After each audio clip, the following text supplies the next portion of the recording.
How to fix Insta360 X5 battery drain issue. So first of all, scroll down to your control panel. Tap on the brightness option.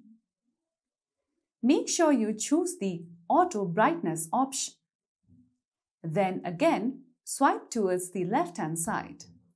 Now make sure that the gesture control and voice control option have been turned off. Then go to endurance mode.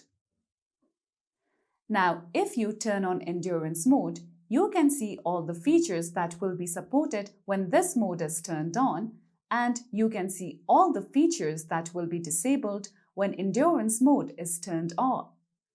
Now, after this, just tap on enable. With that, you will be able to fix battery drainage issue of Insta360 X5.